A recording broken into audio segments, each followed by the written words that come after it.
All right, shalom, shalom. It's Brother Yotazadak here with Israel. I'd like to start off by giving all honor and glory to Yahweh, by Hashem Yahushai, by Hashem Kodash. Double honors to the elders and apostles of Great Millstone. Today we're going to Habbakuk chapter 1, going into the Hebrew. So Lord willing, you're edified. Salaki. Giving all honor and glory to Yahweh, by Hashem Yahushai, by Hashem Kodash. Double honors to the elders and apostles of Great Millstone. Let's get right into it. Right. Slakia. This is Habbakuk chapter 1, verse 1. So it reads, the burden which envisioned Habbakuk the prophet. Hamasha'ah Ashar Chazah Habbakuk Ha Nabaya'ah. Which let's go into the header of the chapter and go into what the name Habbakuk means, right? Salakia. So the header of the chapter is Chaldeans used to punish Judah, right? Because the Chaldeans were an ancient nation of astrologers, of magi's, magicians, and things of that sort. Which is warlocks, the land of the Chaldeans, right, which is in southern Babylon, southern Mesopotamia, which is where Babylon laid. This is where Abraham was called out of, right, the land of his people. Why? Because they were Shemites, right? You have several sons of Shem, right, which upon my research, the Chaldeans come from Arpachshad. And but you have other sons of Shem, right? Which those people are in today modern day Iraq and those surrounding areas, right? Which you have, right? You have them in that area. You have actual Ishmaelites, right? And you have Elamites, right? But they all call themselves Arabs. Right. But for the most part, right, the Chaldeans, this chapter is mainly talking about Esau, right? Well, back then you had Chaldeans, which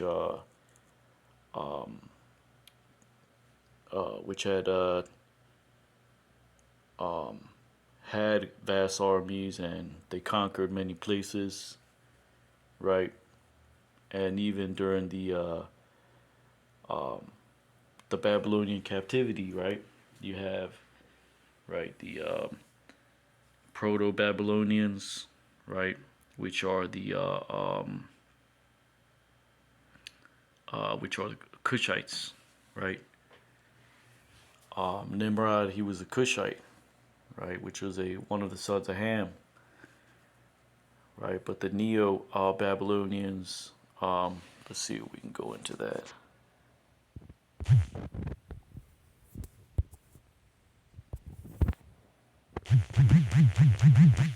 Neo-Babylonian Empire.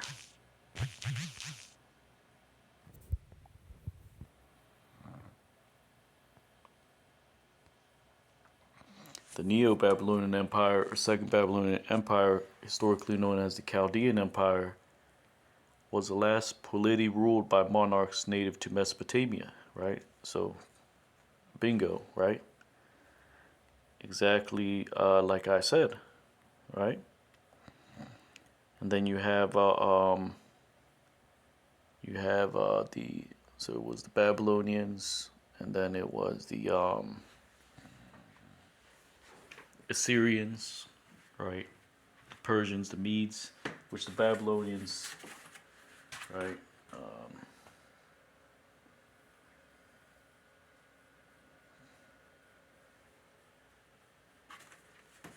Babylonians and the Assyrians are just very different names. Babylonian, Assyrian,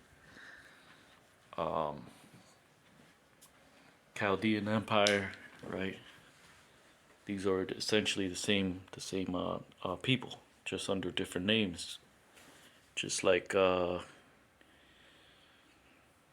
right, Persians, right, which are actual Elamites, um, which now are scattered in various lands like Bangladesh, Pakistan. These are all Elamite countries. It's not just India, right? Um, and actual Medes, right? Which are sons of let's look at the Medes, Median Empire.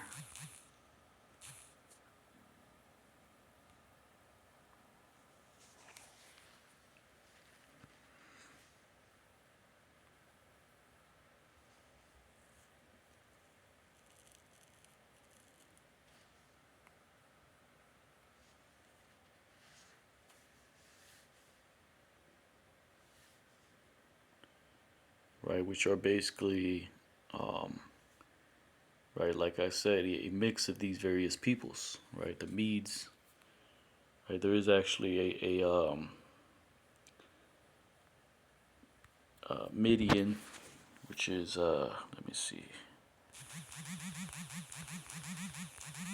in the Bible,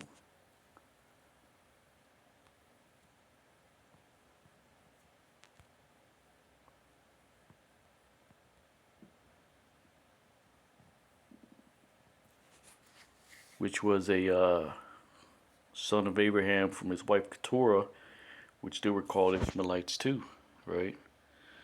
So you have actual Ishmaelites, right, which are scattered in these various peoples, right?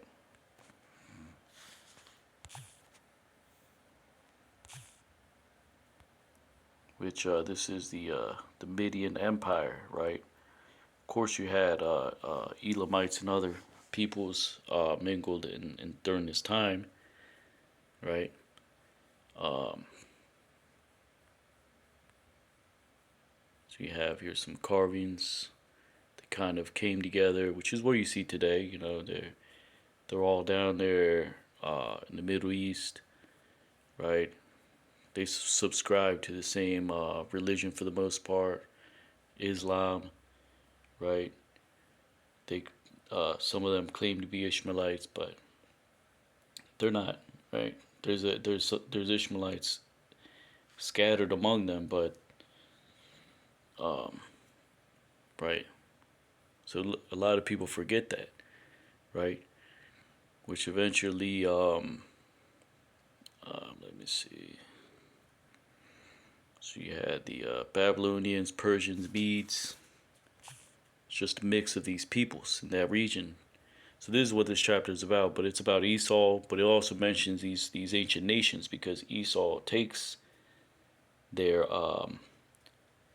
their ancient customs and beliefs, and just like Alexander the Great, he adopted the dress form of the I believe it was the Persians. He even took wives of the Persians, the Elamites, and right, because he liked the way they dress and things of that sort. He took on some of their customs. This is what Esau does today, not just to promote a bringing together of peoples and nations, but is also how he right, he heaps up all people into himself, right, and it's to promote confusion, right. Um, let's look at what the name Habbakuk means.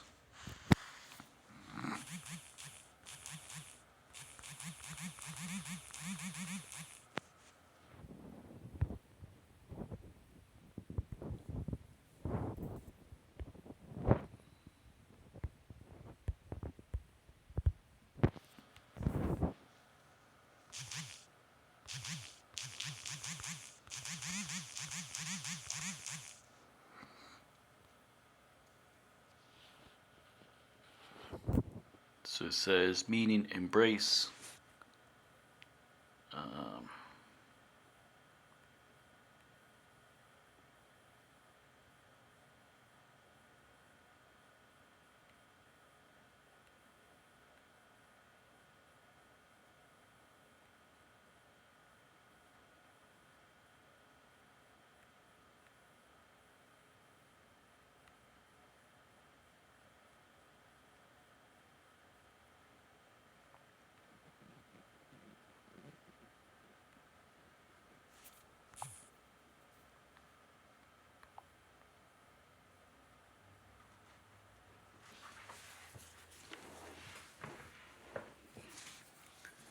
which you have the word hab meaning lap, bakwak actually means to pour, right? Or pouring of a lap, right?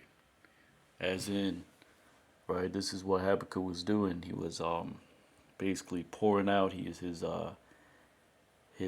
emotion, right, openly, right, because of the things that were happening, right, and um, the way in which the Lord stirred him up to prophesy in this particular manner, right.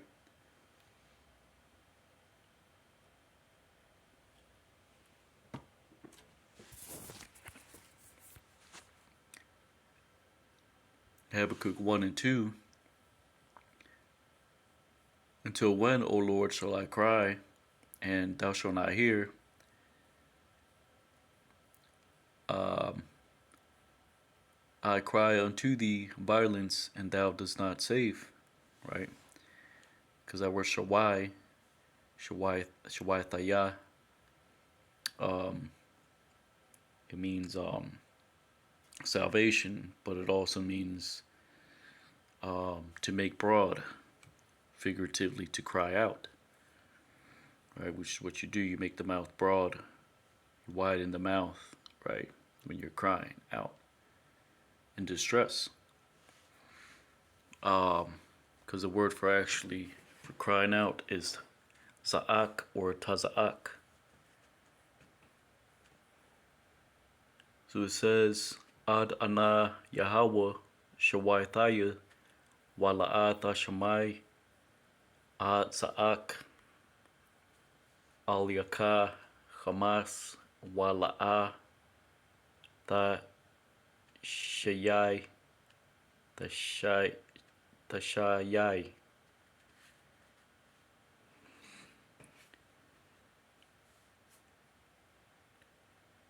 For how do I see iniquity and toil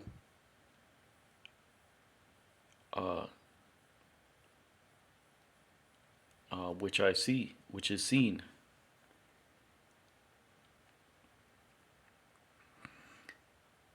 It's like, if for how does thou cause me to see iniquity and toil, which is and toil, right? So it says to behold it. Lama tha ra'ad naya awan wa aimal tha bayat, and despoiling and violence is before me,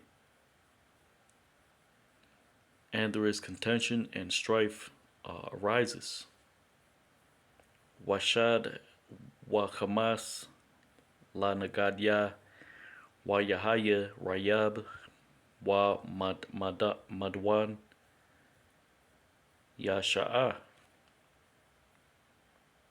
Habakkuk 1 and 4. Upon so, direction faileth.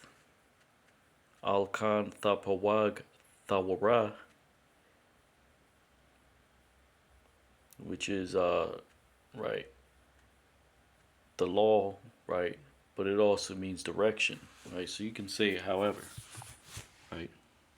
Salakia.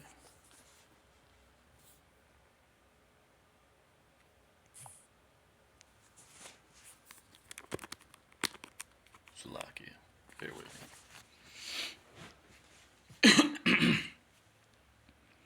And there is no coming out of splendor justice.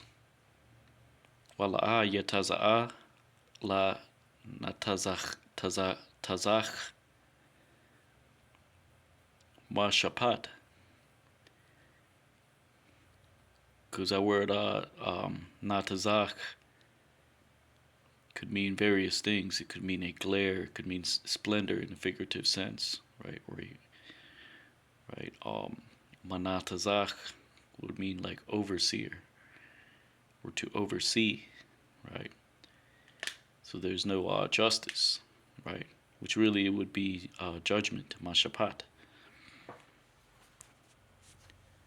because the wicked come pass about unto the righteous, upon so there cometh out perverse judgment. Kaya Rashai Ma Kathiar. Kathiar, it just means to come pass about. It's just the which is you can compare with kakar, meaning, for example, to look round about, right? Just the ka is replaced with the tha, so it's kathiar. Atha hataza dayak, alkan yataza a, mashapat ma aikwal. Aikwal means perverse. Habbakuk 1 and 5. See upon the nations and look, and be astonished. Ra'awa bagawayim, waha bayatwa, waha thamawa.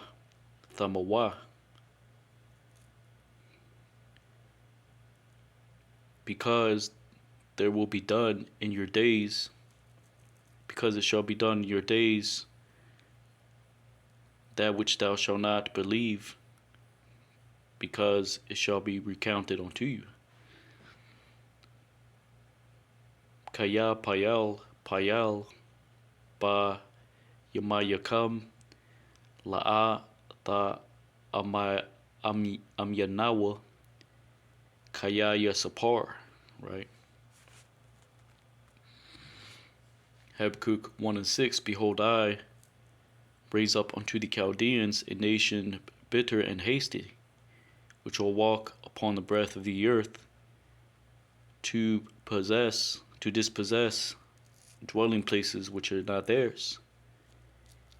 Kaya hanaya makwayim atha ha kashadium ha gawaya hamar waha namahar ha halak lama rakhabia arataza la rashath mashakanath la lawa. Let's look at some history of the Chaldeans,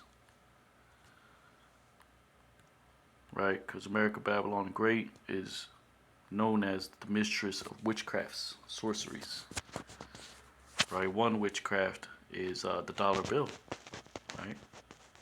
Which is backed by ultimately by nothing, right? Another one is the promise that Esau has of prosperity, right? Which is he helps the other nations, right? Because his purpose is to oppress Jake, right? Another so America Babylon the Great is just full of illusion, right? His new illusion is that you're going to take the charagma and everyone's going to be prospering, when that's not true. And the nations realize that, right? You got those in land of Ham realizing who the wicked are. You got just the cat's out the bag, basically, right? So this is talking about Esau using these ancient nations and their customs, and even them themselves, right, to fulfill his purpose. But really, the Lord was putting it into their minds to rebel and fulfill, for them to think that they're going to fulfill their purpose, right? These ancient leagues, right, between these tribes, right? Even Ham, right? The Hamites, right? They're in Africa, right? A lot of them follow Islam too, right? There's that's just a very Salakia. Damn. Hopefully it didn't pause. Which is a very it's flourishing, right? Esau is flourishing.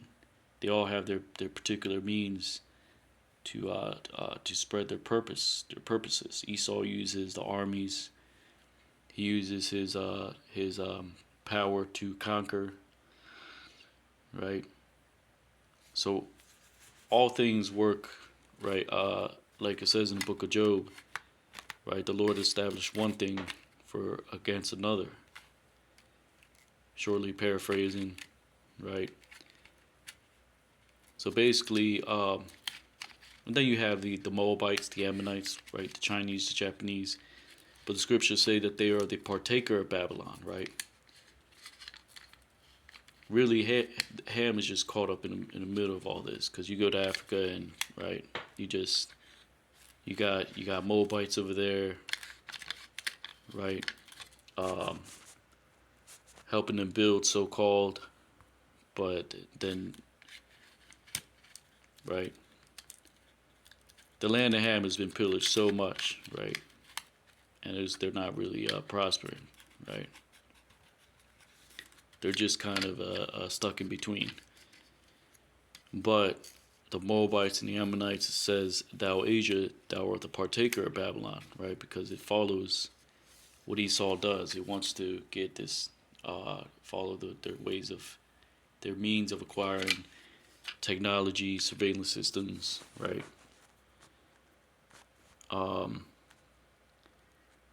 So basically, and Esau learns from all these nations, right? Whether it be their ancient ways, manners, right? Scriptures say that he is wiser than Daniel, right? Which is what you do. You know, you set up country like America, Babylon the Great. Then via your technology, right? Esau already knows who is who, and through his vast archaeology findings, right? He already has databases and all that set up, right? His algorithms, right? So when it comes time for FEMA camps and all that, right? He knows who to go for first, right? He's gonna go after you, and the prophets, right? He's gonna go after the seers, he's gonna go after those that are speaking the word, right?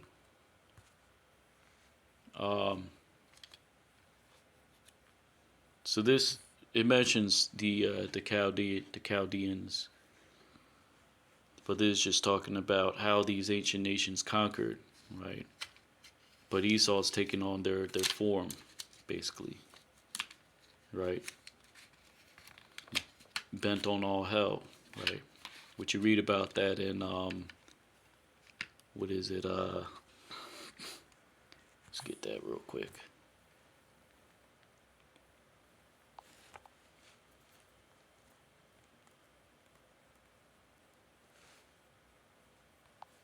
What is it? Nahum.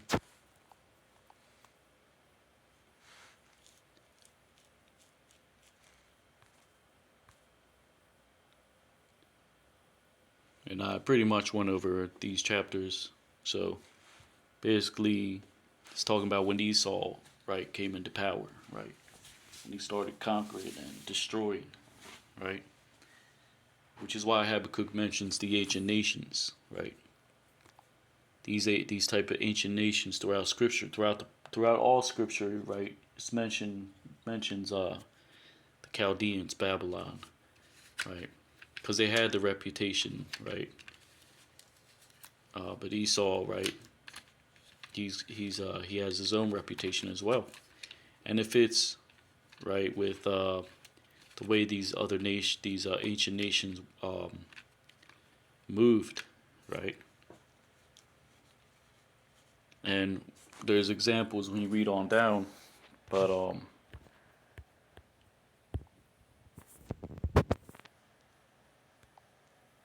let's read. This is from study.com. It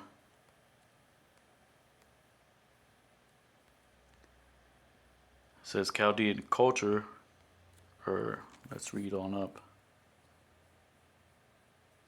The Chaldeans are defined as Proto-Assyrian culture and civilization, the effect of the formation of the Assyrian and Babylonian empires. It says the Chaldean civilization existed from 9th to 6th centuries BCE. The main characters of the Chaldean culture are emergence from and similarities to Assyrian culture.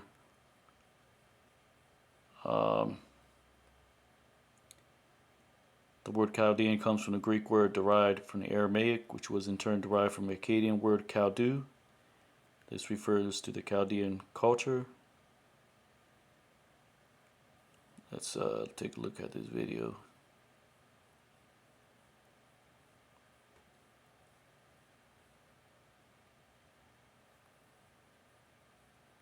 Anyways, let's just scroll on down. It says the Chaldean Empire was a relatively small state in the Mesopotamian religion. It was a little sister to the Assyrian Empire and Babylonian Empire. Some scholars refer to the Chaldean Empire as the Neo-Babylonian Empire. Right, so that's kind of confusing. Right? It's called Chaldean, Babylonian, right? And then Assyrian, right? And many references to Babylon do not refer to the city during the era of the Babylonian Empire. They refer to the city as it existed and prospered under the reign of the Chaldeans. The main characteristics of the state were opposition to the Assyrian Empire. Its capital was Uruk, which was south of Babylonia. The state religion of the empire was Mesopotamian, which Mesopotamia is a Greek word, right? That didn't exist back then, right?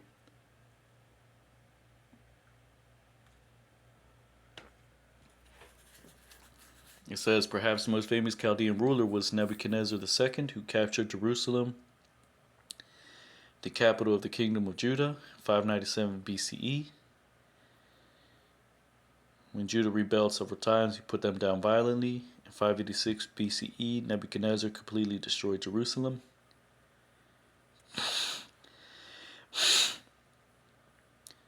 He established the importance of the Akkadian religion in Chaldean society by establishing temples throughout his empire. Other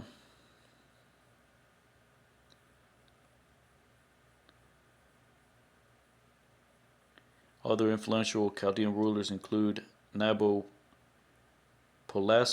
He was first ruler of the Chaldean Empire, took over Uruk from the control of the Assyrians in 626 BCE. He devoted most of his energy towards attempts to conquer Assyria, which finally succeeded in 612 BCE. Nebuchadnezzar II was his son.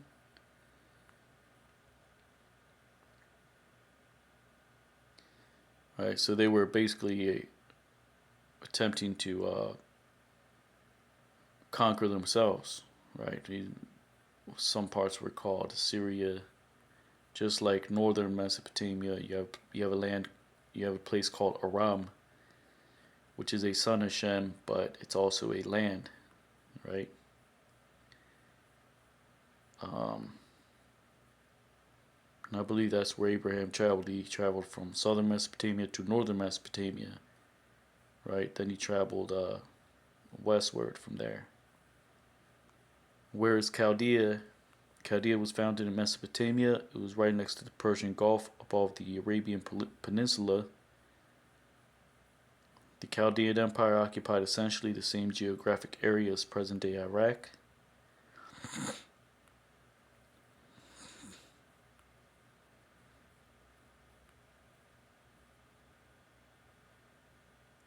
The most frequent Chaldean rituals involved astrology and witchcraft. These includes New Year festival, meticulous care for the idols of the gods, prescribed rituals for asking the gods forgiveness.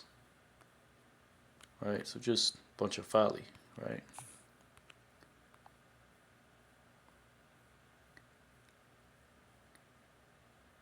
So it says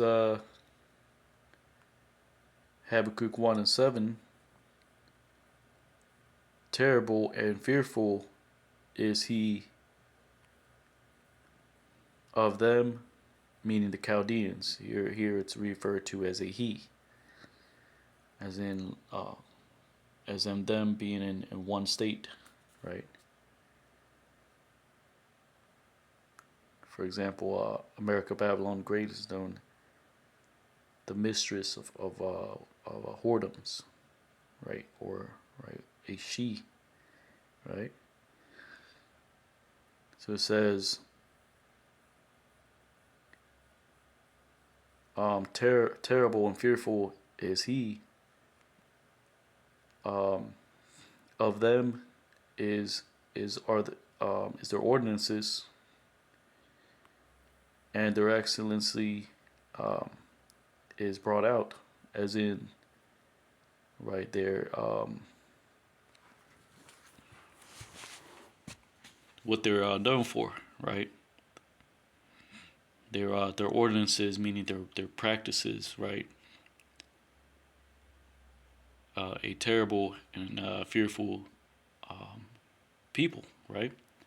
So it says, I am wa nara'a hawa ma manawa ma shapatwa wa sha'atwa ya taza'ah, which says here on the right, they make their own laws and rules, right? But it would actually read fearful and it's like terrible and fearful is he of them is their ordinances, and their excellency is brought out, right?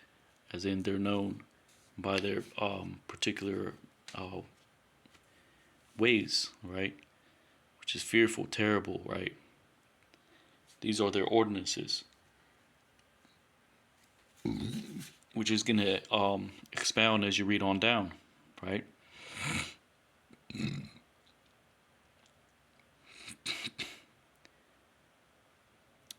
Habbakuk 1 and 8. And swifter than the leopards are their horses, and sharper than the wolves of the steppe. Let's look at what a steppe is.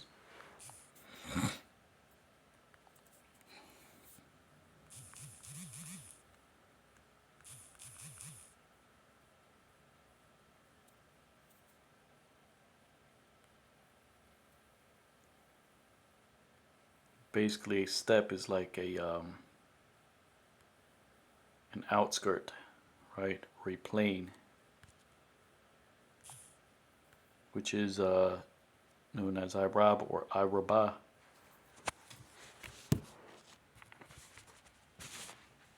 Because Irab means to mix or to mingle, right? That's what happens when you're in the city, then you exit the city and the landscape changes, right? The word had means sharp, right? So it says wakwalwa ma namarium sawasyawa wahadwa mazaabia Arab, and they spread themselves, and they spread their horsemen, and their horsemen from afar off, they enter, they fly like the eagle to hasten unto the prey. Wahadwa mazaabia Arab wapashwa parashiwa wa parashiwa marahak yabawa yaapwa kanashar hash la akal.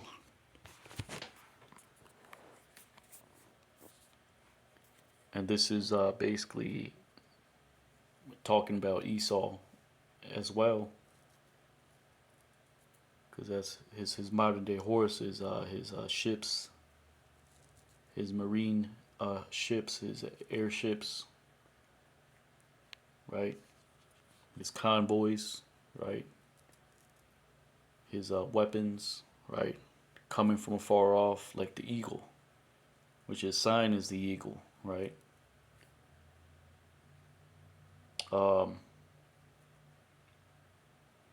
and Esau plays by his own rules, right? Just like the nations, which is why they're a perfect match, right? But you can clearly see, right, the nations are divided. Even Russia, China, Iran, right? They're against, right, these other NATO um, conglomerates, right?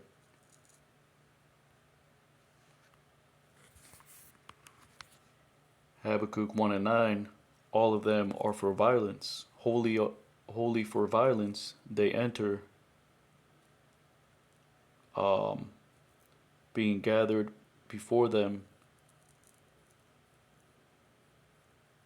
uh, um, their reward, right? Which is what Esau does, right? He sends his convoys and right they're bring democracy, right? Then he brings more troops and more troops, right? To spoil under and it's all under the guise of spreading democracy. But the nations are catching on, right? And this is what the other nations did too, right? Through deceit, lies, wholly bent on violence, right? They would send their messengers upon horses, and right, they would deceive, and then they would wage war, right? And they gathered like the sand, the captivity. Kalal la Hamas Yaba'a Magamath Panyaham Quadyama Waya Asap Ka Kahal Shabya, because that word magam means ma meaning of, gum meaning even, but this signifies a gathering of troops, or it's another way to say a troop, which would be God. And they gathered like the sand of captivity. Why? Because, for example, um, you have the Babylonians, then you have the Persians and the Medes. The Persians, right, came in, which they conquered, which was the Elamites, conquered these ancient nations, and then came the Medes, right, which are Elamites. They conquered, but they kind of made a league with Elam, which is why they were called the Persians and the Medes, right? And then you had the Greeks, right? Which is Esau. He came in, right? You even read about that in the New Testament. You read about these idols that were ancient Babylonian idols, just given Greek names, Greek Roman names. You read about the other nations still around during these times, right? Because this was to bring about that Babel, the new Babel, which is happening now, right? But this time Esau is going to solidify his reign upon the earth. But it's not going to happen. I mean, it is going to happen for the most part, because many people will take the charagma, but he's not going to complete his what he purposed, right? So this chapter is basically the Lord speaking through Habbakuk about how these nations move, how Esau moves, right? And how the Lord made that happen, right?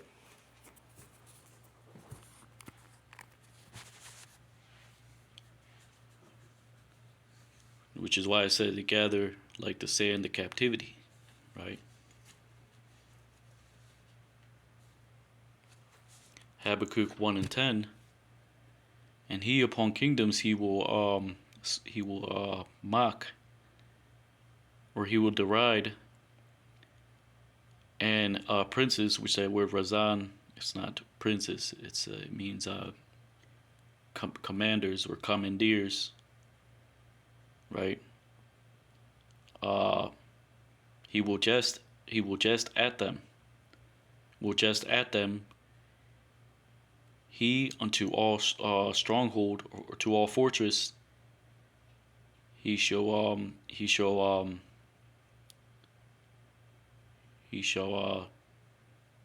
he shall make sport, or he shall mock, and he shall gather um like the dust, and he shall gather heap up dust like the dust. He shall heap up dust, and he will take it, right? Because this is what you have, like Queen Elizabeth. You have these monarchs that rose about,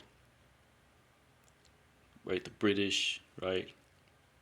Basically, Esau has the crown right now.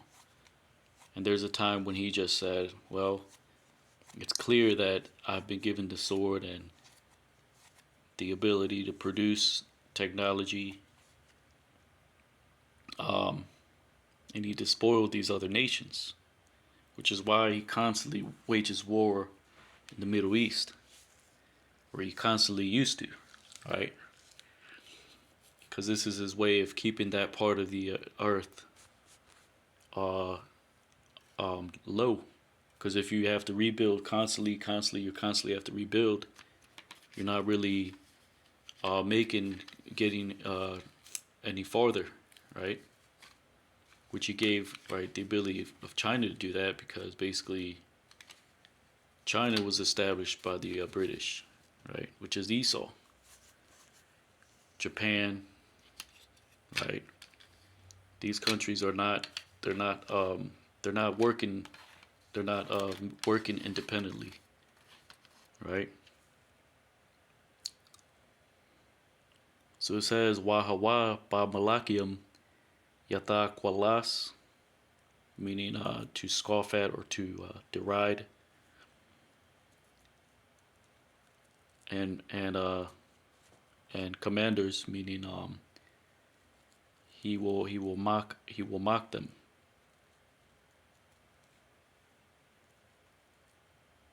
Wa Razanyum Ma Shachak Lawa, right?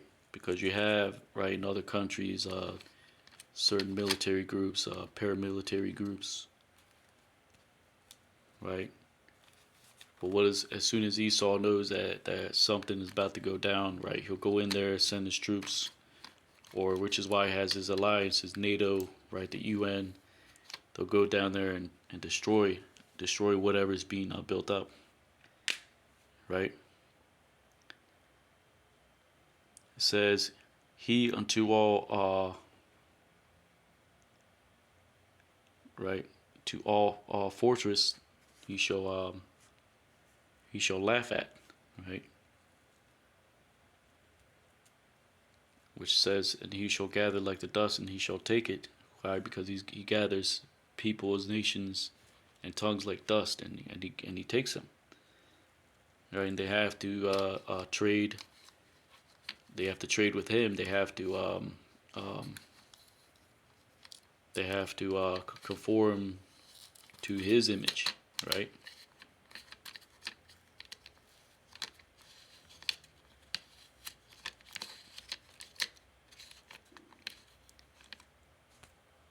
Which is through his centralized banks, right? And this is all done through the wicked elite, right? If they don't conform, they get destroyed, right? For example, a conflict in Syria, right? Esau wanted the control of that area, right?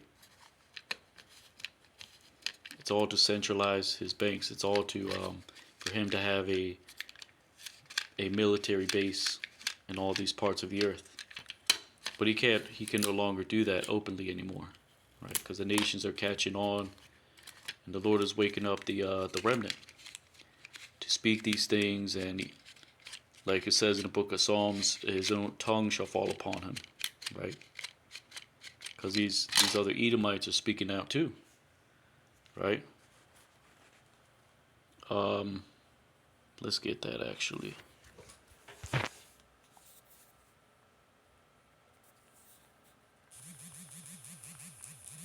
shall cause their own tongue.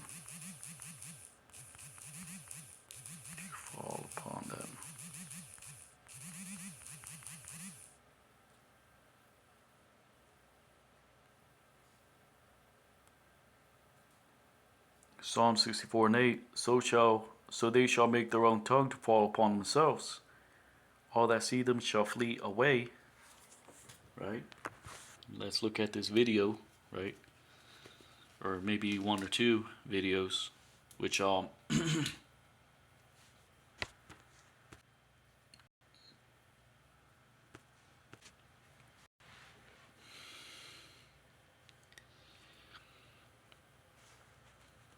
let's look at this in Twitter.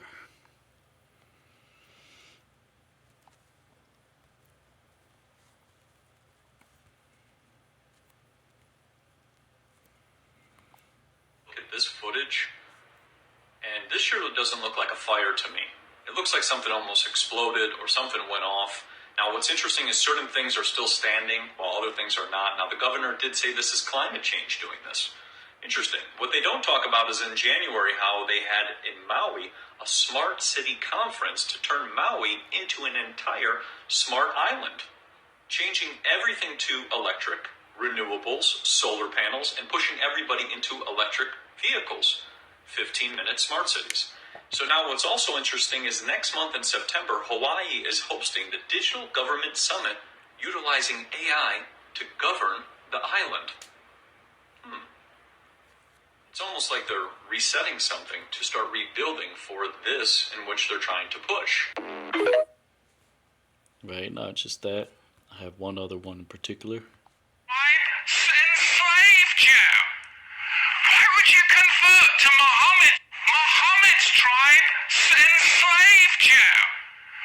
Why would you convert to Muhammad's tribe when you're of King David's tribe? Don't convert to the tribe that enslaved you and then sold you to Ashkenazi ship merchants. More black Negroes have been lost to Islam in the 20th century than any other Bible-believing group. It's outrageous because they don't want you to know who you really are and what tribe you're from, but you're not from Muhammad's tribe. Never were. Never were.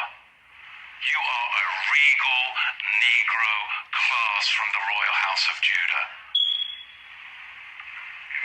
It's outrageous to me.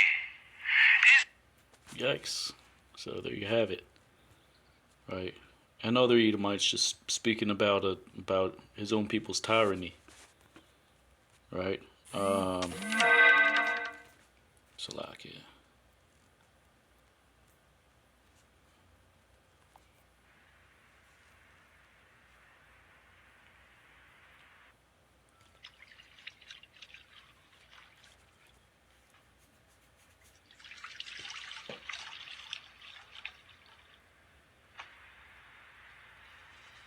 This kind of a Hebrew / in the news, right?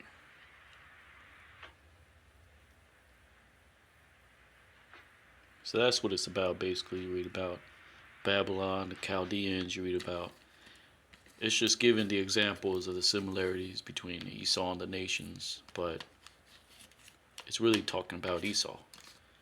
Because the prophecies, right?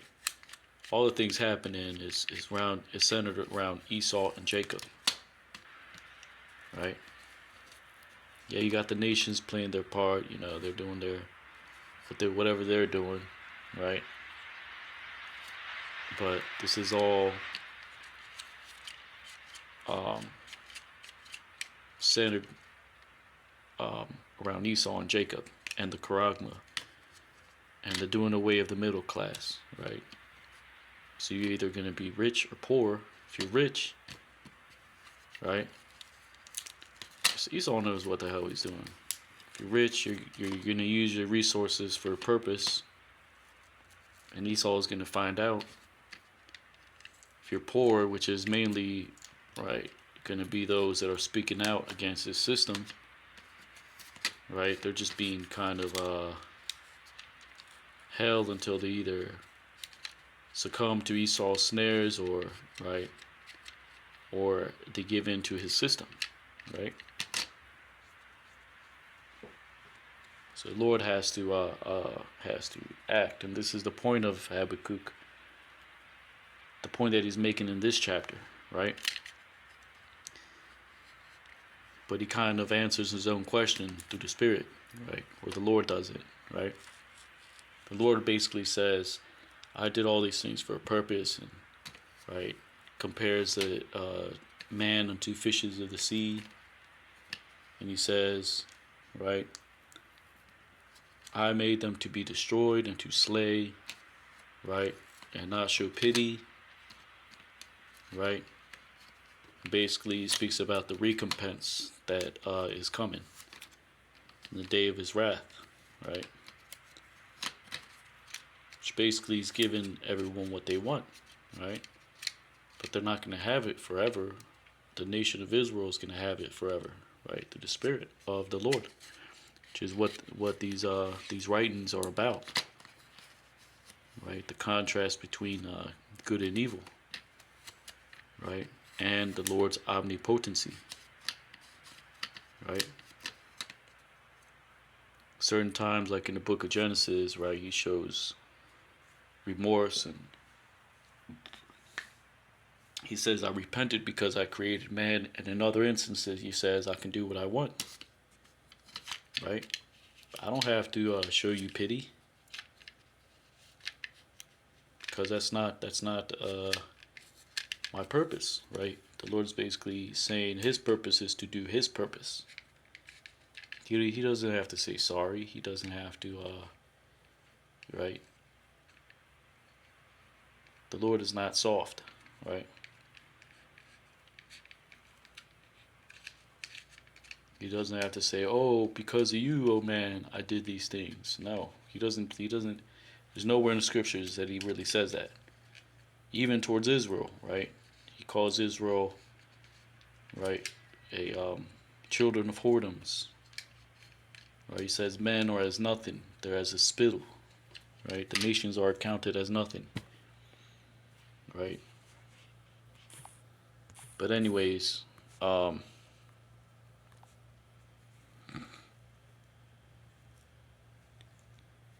this is what Esau does, right? Gathers up nations, people like dust, and takes them, right? Habakkuk 1 and 11.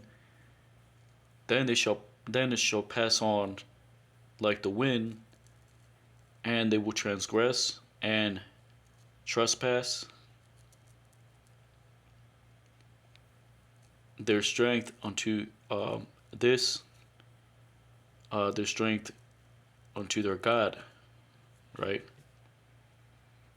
Basically, throughout these various civilizations and their conquerings, right? Man just is created to serve its purpose. So they pass like the wind, and they still transgress and trespass, right? Esau, the nations, even Israel, right? But it is mainly talking about the nations and Esau, right?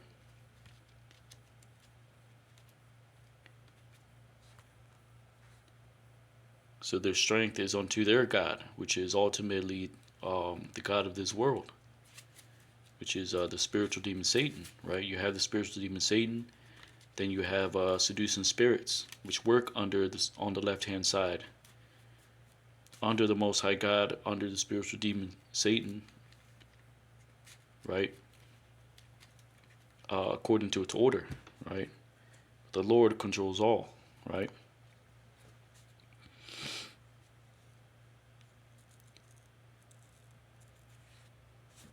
So it says, Az Khalap Rakah Waya Ibar Wa Asham Za Zawa Kahwa La Alawa. Habakkuk 1 and 12. Art not thou from everlasting, O Lord, the God of holiness, the God of holy things? Thou shalt not die, O Lord, for judgment thou hast placed them, or made them, right? And as a stone and as a rock for reproofs thou has founded them. Hala atha makwadam Yahweh alahaya kwadash ya la'a namawath Yahweh la mashapat shamathwa wa tazawar laha kayach yasadathwa. Basically, the Lord, his counsel does not die. He doesn't die, right? He made the nations for to cause reproofs, right? Which is why you have Satan divided against Satan, right? The nations, Esau the nations, Gog Magog, Esau's allies, right?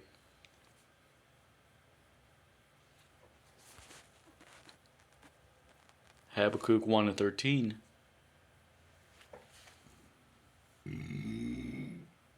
Salakia. Pure are your eyes from beholding evil, and to look unto the toil thou art not able. For how dost thou look upon treachery?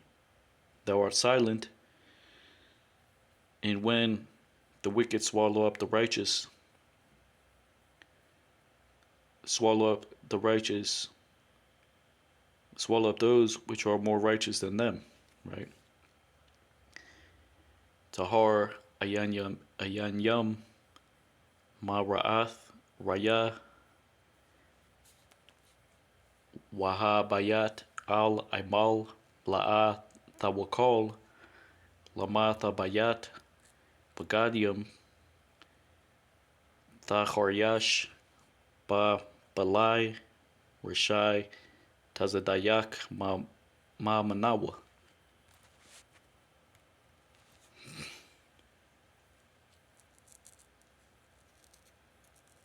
So the Lord doesn't look upon the evil works of men, right? He doesn't agree with it, right? Because there's a reason why he gave man a way out, right? Not free will, because there's no such thing as free will, but he gave man a choice, right? He didn't make everyone evil. He didn't make everyone good. He gave man a conscience, but some just don't have it, right? So that's what it's talking about, right? The Lord doesn't look at the toilings of men, right? Because he doesn't need to, because he made all these things. They all serve a purpose. That's just what it's saying. But Habbakuk is saying, why do you look on treachery and you stand idle, while one in the wrong devours the one in the right?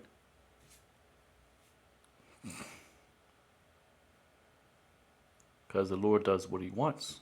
It's to serve a purpose.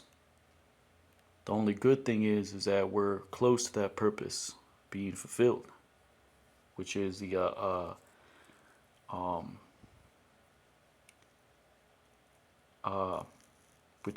prophecies, right? The Lord's word, the things that he spoke, the kingdom of heaven being at hand, right? Habbakuk 1 and 14. Thou hast made man like the fishes of the sea, like the creeping things which have no ruler over them. Wata Aisha Adam Kadagya Hayam Karamash La'a Mashal Bawa. Right, because throughout time you just had one people fighting against another, right? Kingdoms conquering other kingdoms, right? Even the nation of Israel just constantly going off, them being cast away. because that's how it was supposed to be, right? Habbakuk 1 and 15, all of them upon a hook thou hast brought them up to disquiet, to turn them back. Kala bachaka ha'ila yagarawa, upon its net.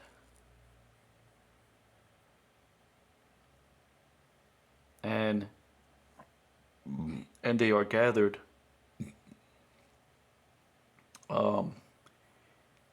in his trawl, which a trawl is a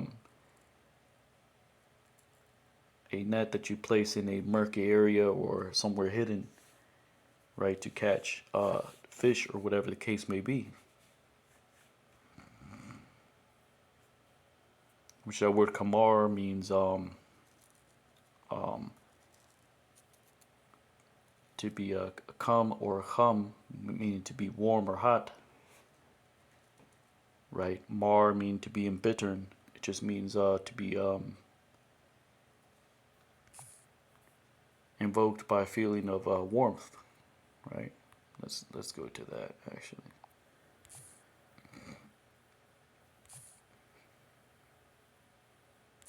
And we went over that word before, which Slovakia.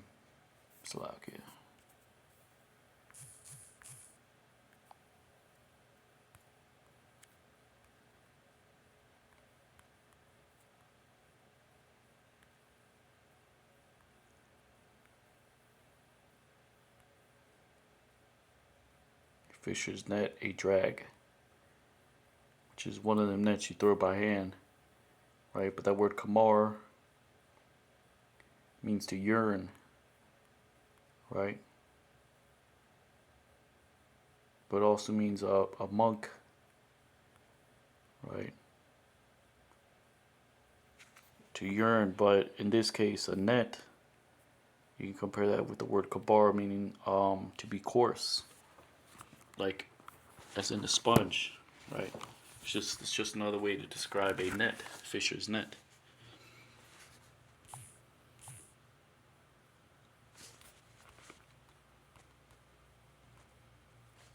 Or drag, that's what it is. Basically a net with weights on it, where you place it somewhere, right? And it sits there, right? Eventually it wears away, it gets really coarse, right?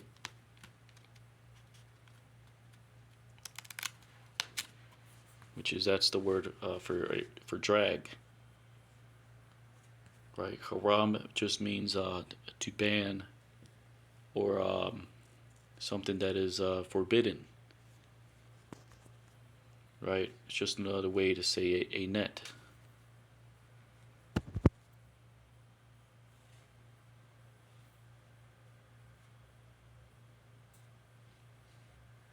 Or haram, meaning to lift up a sword, to devote to destruction. Because that's what you do when you catch something, right? Basically, you're going to eat it or whatever, right? Habbakuk 1 and 15. So that's why it says, in his net, they are disquieted in his net, and they gather them, and he gathers them in his net. Upon so he rejoices and he is glad. Which is why it says, Bahuram wa waya asapa wa bama kamarath wa al-Khan Yashamach Waya Gayal. So the Lord is comparing humankind to fish, right? They don't know what they're doing really. They don't know that they're really serving the Lord's purpose, right? Conquering and being conquered, destroying, pillaging, killing. It says he has fished them all with a line, pulled them up in a straw, and gathered them in his net. What is the net? How is the Lord gathering them? on the left-hand side, right?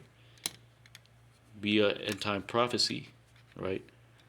Via the coming of World War III, right? The Great Destruction, right? The charagma, which is really the Lord's charagma, right? Being pulled up, gathered in his net, ultimately is going to be in Armageddon, which is a place, but it also represents the third woe, World War III, right? The scriptures say that vengeance is in his heart. It's talking about Yahweh Shai. It's talking about Yahweh Shai rejoicing. And that day he's going to rejoice because he's going to get his get back upon the new Romans.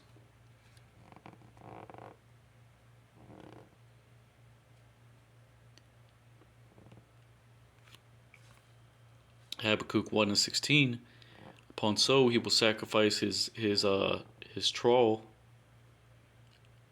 or his drag, which is basically a net that you drag around that has weights. And he will offer it up, and he will offer up as incense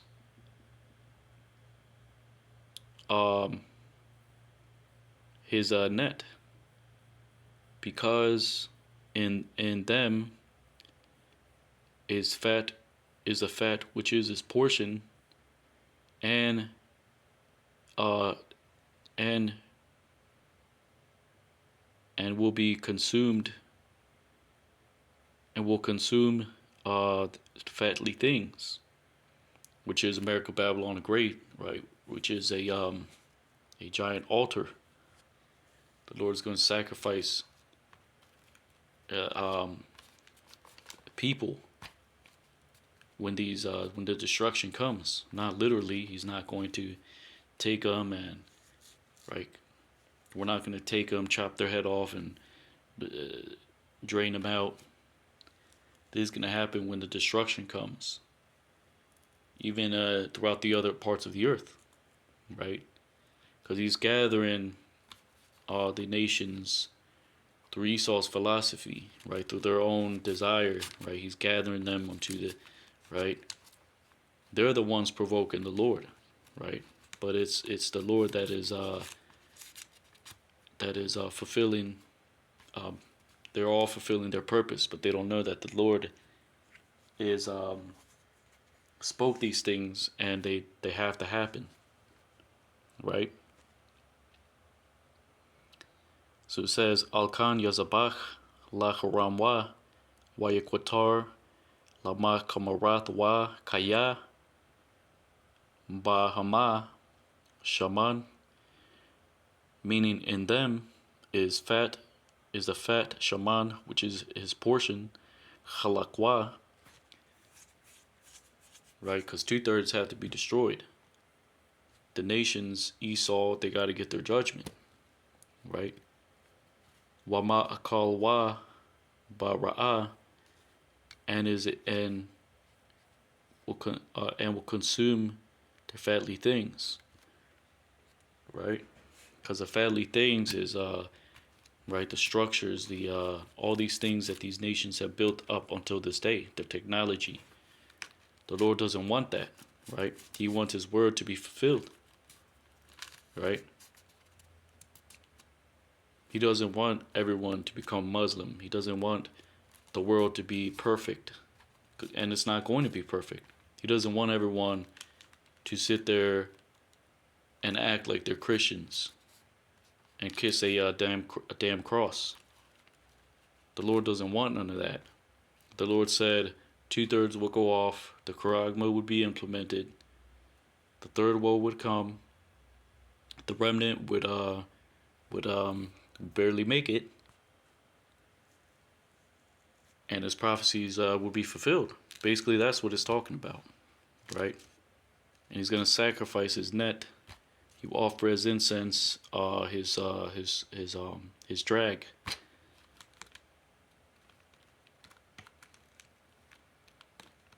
Because he's gathering the remnant, right? Which he's not going to destroy the remnant, right?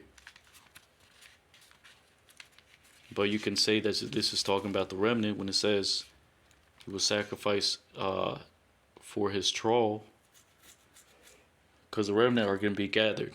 And then the like it says in Matthew 13, then the tares and those that do wickedness are going to be destroyed.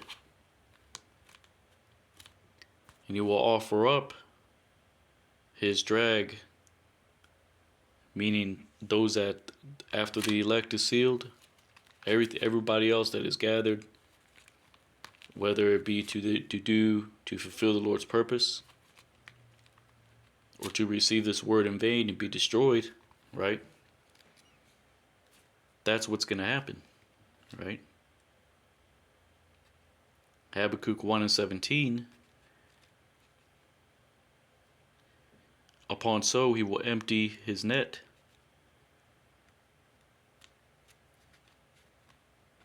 Right? Which is when the remnant get gathered by the word, they're being gathered, but then he's going to empty that net because they're going to be delivered. Right? And continually to slay the nations without pity, without compassion.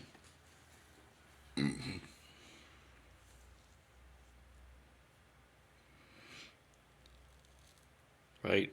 So the remnant, which are the righteous, have always been gathered and delivered in some kind of way. And the Lord has always continually slayed the nations, right? 2/3, and he didn't have pity, right? So the Lord is making a distinction, right? And this is talking about these conflicts that have always happened throughout time, right? The Lord doesn't look at when Judah went into captivity and he didn't say, "Oh man, I feel bad." No, because the Lord knew that we had to go through this, right? When in the end, right, we would a remnant would return and magnify His name, right? Ba'Shem Hamashiach Yahushai, right? So with that, this is or Salakia, let me read it. Ha'al kan yarayak haramwa watha mayad la harag gawayim la'a yahamal. Right, so with that is Habbakuk chapter 1, going into the Hebrew. There's nothing super deep, right? Just the Lord comparing Esau to the nations, which is what he does in the 1st and 2nd chapter, right? And then the 3rd chapter goes into the chariots, right? And Jacob's trouble. So with that, Lord willing, you're ratified. This brother Yatazadak, hero of Israel. And as always, giving all honor and glory to Yahweh, Ba'Shem Yahushai, Ba'Shem Kakodash. Double honors to the elders and apostles of Great Millstone. Kwam Yasha'Allah, Abad Ball, Shalom.